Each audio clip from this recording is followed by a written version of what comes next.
Grade 6, Araling Panlipunan. Unang terminong pagsusulit. Pakikibaka sa digmaang Pilipino-Amerikano. Anong kasunduan noong 1898 ang naglipat ng Pilipinas mula sa Espanya patungo sa Estados Unidos? A. Biyak na Bato. B. Kasunduan sa Paris. C. Kasunduan sa Washington. D. Kasunduan sa pagkilala ng kalayaan. Ang tamang sagot ay letter B. Kasunduan sa Paris. Sino ang Pangulo ng Unang Republika at pangunahing pinuno ng pakikibaka laban sa Estados Unidos? A. Luna. B. Malvar. C. Emilio Aguinaldo. D. Gregorio del Pilar. Ang tamang sagot ay letter C. Emilio Aguinaldo. Kailan siniklab ang digmaang Pilipino-Amerikano? A. 1896. B. 1897. C. Hunyo 12, 1898. D. Pebrero 4, 1899. Ang tamang sagot ay letter D. Pebrero 4, 1899. Anong paraan ng pakikipaglaban ang higit na ginamit ng mga Pilipino mula Nobyembre 1899? A. Pagkatras. B. Pakikidigmang gerilya. C. Pakikidigmang pandagat. D. Pakikipaglaban sa ibang bansa. Ang tamang sagot ay letter B. Pakikidigmang gerilya. Sa ang yabanan, pinangalagaan ng pangkat ni Gregorio del Pilar ang pagpurong ni Aguinaldo. A. Pahit. B. Manigla. C. Pulang lupa. D. Labanan sa pasang tirad. Ang tamang sagot ay letter D. Labanan sa pasang tirad. Saan nadakip si Emilio Aguinaldo noong Marso 23, 1901? A. Palanan Isabela. B. Bowak sa Marinduque. C. Pasang Tirad, Ilocos Sur. D. Lungsod ng Malolos, Bulacan. Ang tamang sagot ay letter A. Palanan Isabela. Ipinasa ng Espanya sa Estados Unidos ang Pilipinas kahit makapagtatag na ang mga Pilipino ng sariling republika. Anong pinakamalinaw na suliranin? A. Naging tahimik ang bansa. B. Hindi kinilala ang kalayaan ng Pilipinas. C. Nawala ng saysay lahat ng naunang pakikibaka. D. Naging malaya kada Pilipinas sa pahintulot ng parehong bansa. Ang tamang sagot ay letter B. Hindi kinilala ang kalayaan ng Pilipinas.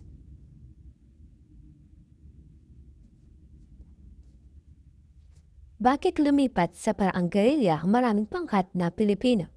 A. Upang gamitin ang lupain at mabilis na pagkilos. B. Upang harapin ang mas malakas na hukbo sa bukas na larangan. C. Upang itigil ang ugnayan sa mga mamamayang tumutulong sa kanila. D. Upang magsama-sama sa malalaking hanay na madaling makita ng kalaban.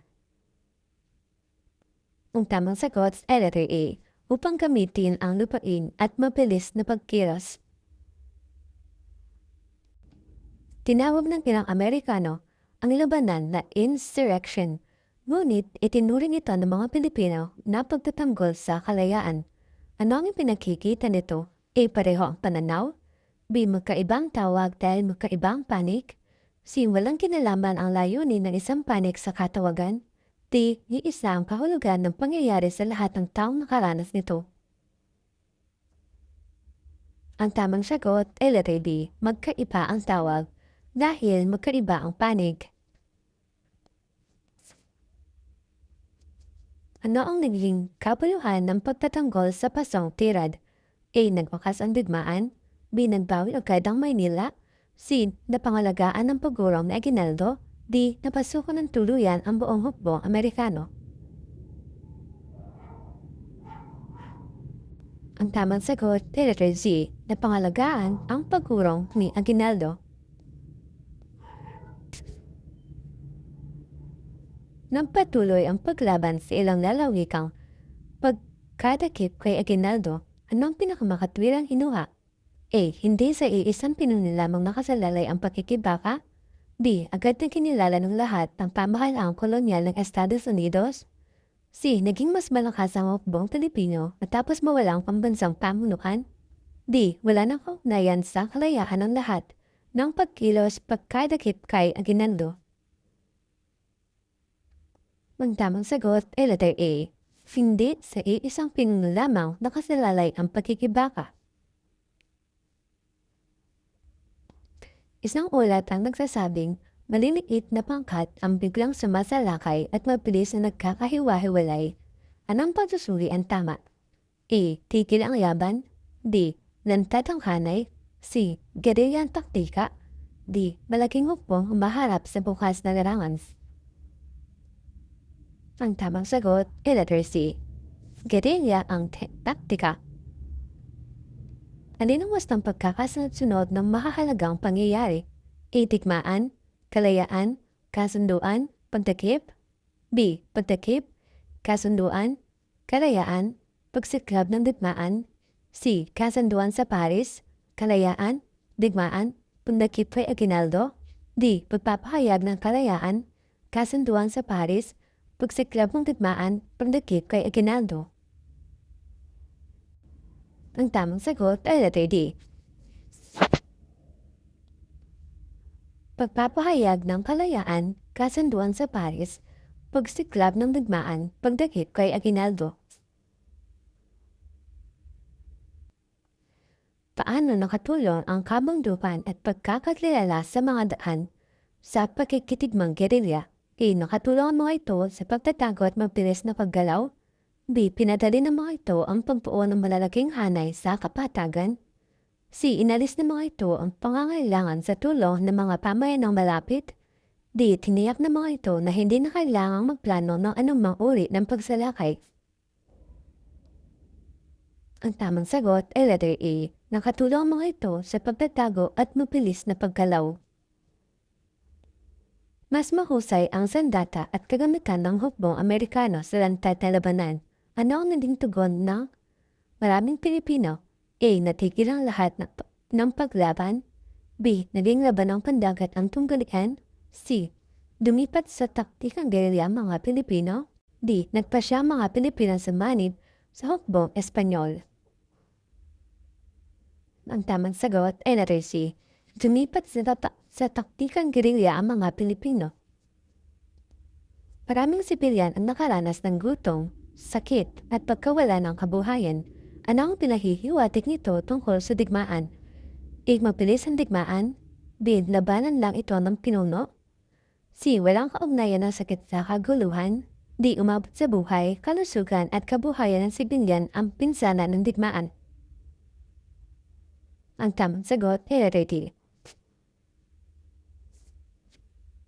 Umabot sa buhay, kalusugan at kabuhayan ng sibilyan ang pinsala ng digmaan. Alin ang pinakamakataruang caption sa exhibit tungkol sa mga Pilipinong lumaban noong 1899? A. Mga rebelte lamang. B. Mga mandirigmang Pilipino para sa kalayaan. C. Mga taong walang malinaw na layunin o pamahalaang ipinagtanggol. D. Mga kawal na dapat ilarawan ayon lamang sa tawag ng kanilang panig sa digmaan. Ang tamang sagot ay letter B. Mga mandirigmang Pilipino para sa kalayaan. Aling pangkat ng sanggunian ang pinakamainam sa pagsusuri ng pagkikibaka?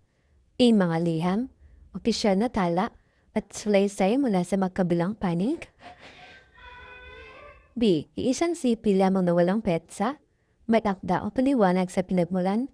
C. Mga kwentong hindi matukoy ang pinagmulan at hindi maihambing sa ibang tala. D. Isang makabagong opinyon na walang binanggit na dokumento o patunay mula sa panahon. Ang tamang sagot ay letter A. Mga liham, opisyal na tala at salaysay mula sa magkabilang panig. Sinabi ni Tomas, natapos agad ang buong pagkikibakan nang madakip si Aguinaldo. Alin ang pinakamahusay na pagtataya? Higa na 7 tama. B. Humina ang pamunuan ngunit nagpatuloy ang ilang lokal na paglaban. C. Tama nito dahil sabay-sabay na sumupong lahat ng pangkat sa buong kapuluan. Di, mali ito dahil walang naging epekto ang pagdakip sa pamunuan at takbo ng pagkikibaka. Ang tamang sagot ay letter B. Humina ang pamunuan, ngunit nagpatuloy ang ilang lokal na paglaban.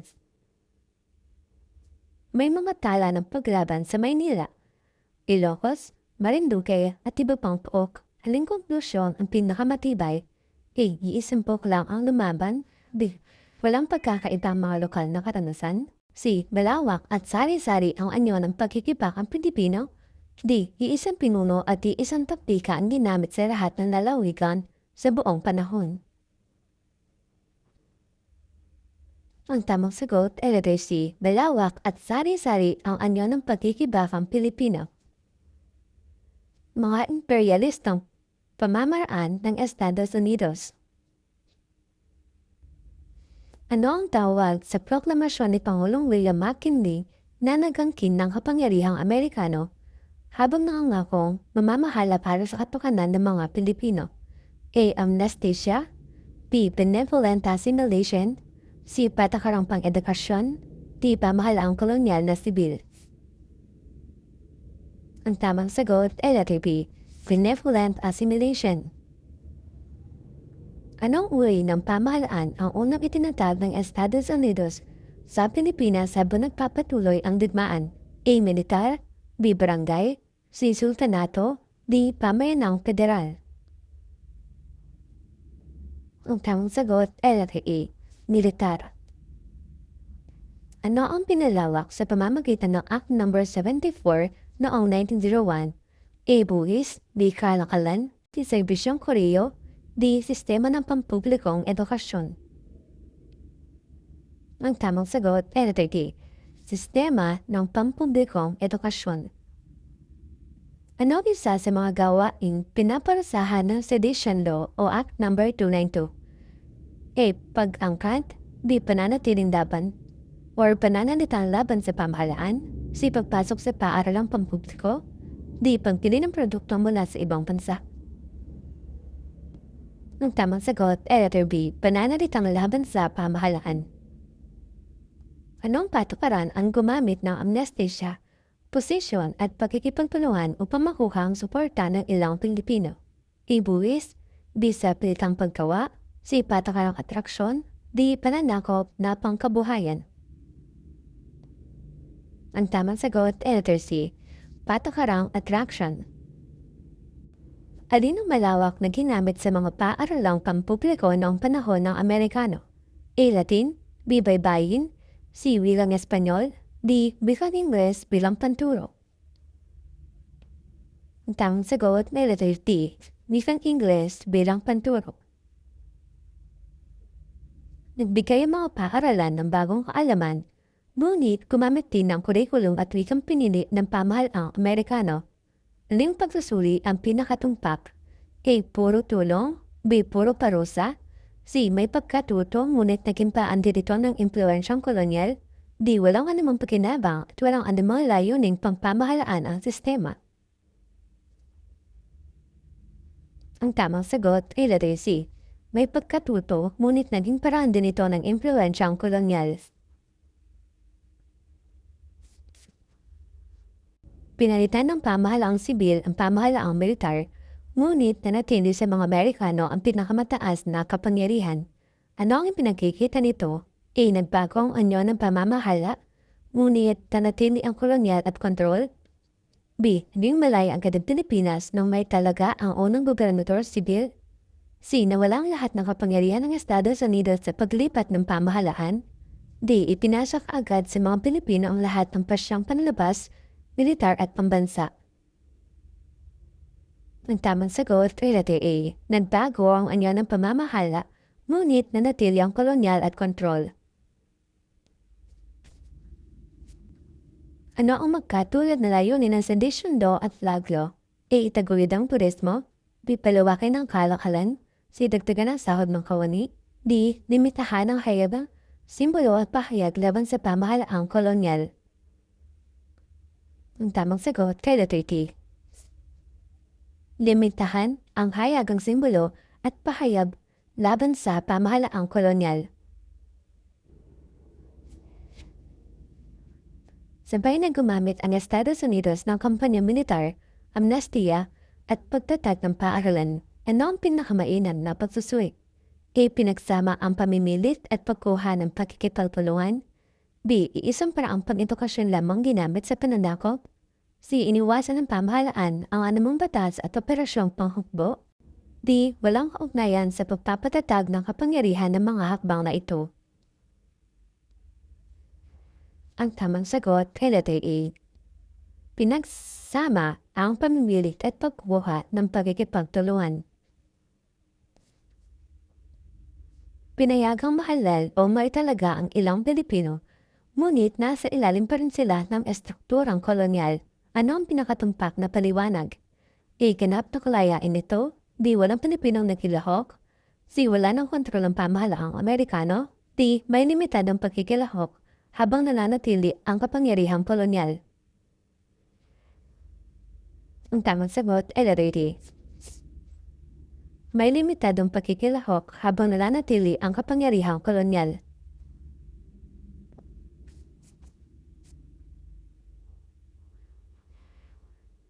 Ipinangako ng benevolent assimilation ang maayos na pamamahala, ngunit iginiit din ang soberanya ng Estados Unidos. Ano ang dapat napansin? A. Magkatugma sila. B. May pangakong kapakanan kasabay ng pagkangkin ng kapangyarihan. C. Hindi binanggit ng pahayag ang anumang uri ng pamamahala sa Pilipinas. D. Kinilala nito ng walang kondisyon ang naitatag ng kalayaan ng unang republika. Ang tamang sagot ay letter B. May pangakong kapakanan kasabay ng pagkangkin ng kapangyarihan.